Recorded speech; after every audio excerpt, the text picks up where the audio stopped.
Here's a sample of the piece we're going to be taking a look at today.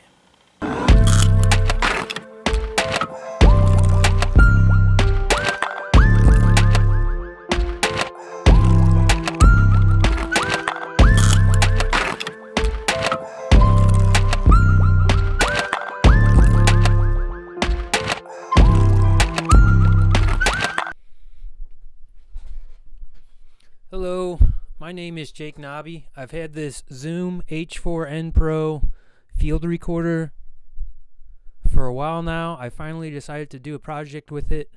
Since it was my first project, I didn't want to go far. All I did was smash an aluminum can. For the first track in the drum group, I've got it labeled Candy, and it is this sound right here.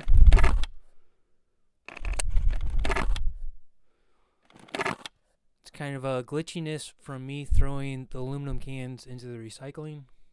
For the kick track, I layered the impact sound of me crushing a can 2 different times, also with the sound of me throwing a can into the recycling once, and that's all layered together and it makes this sound.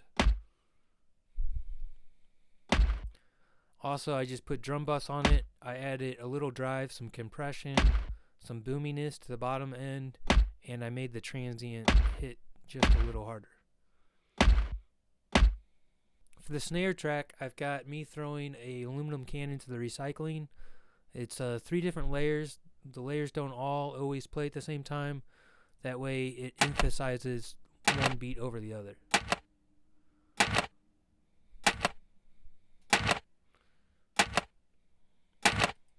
Then I've got this sound I've called After Crush, and it's the sound of me picking up my foot after I stomp on one of the cans. This next track is called Slide, and it's got the natural panning effect of me sliding an aluminum can past the microphone back and forth.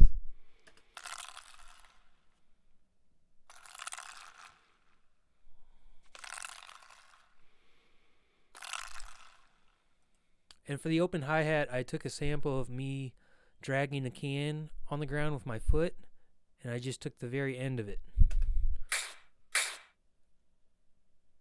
Sounds just like an open hi-hat.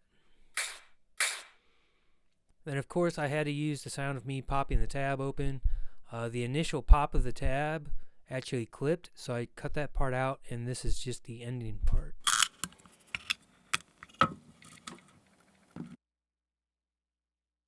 Then I've got this Moog bass, or Moog bass, however you say it. I just happen to like the sound of Moog better than Moog. It ties everything together.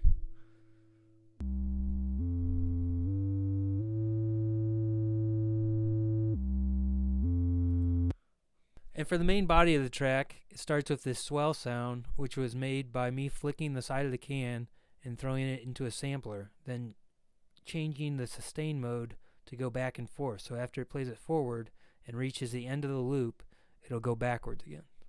And of course, I've got a whole bunch of saturation and compression going as well.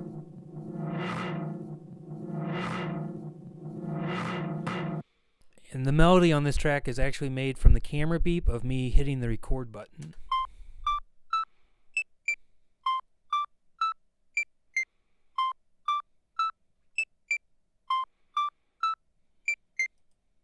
Then I wanted to make sure I got my face in there for the montage, so I just have me going, like I'm being refreshed. And for the piano part, I'm just playing some chords descending chromatically.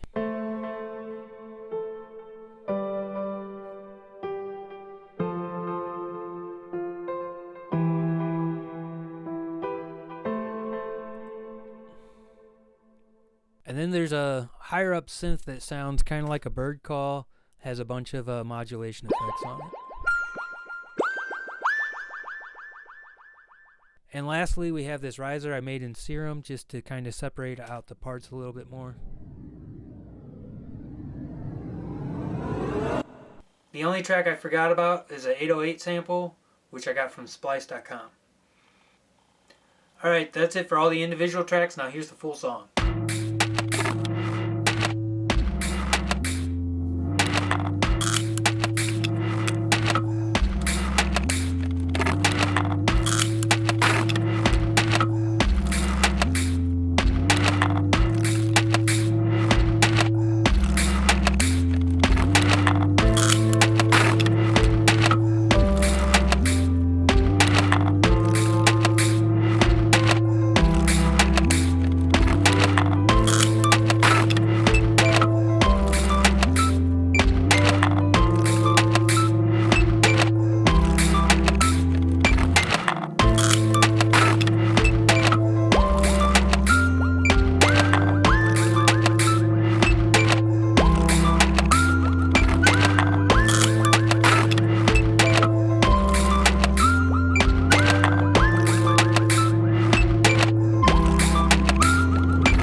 That's it for this video. Please hit the like and subscribe button. My BeatStars and Spotify links will be down below the video.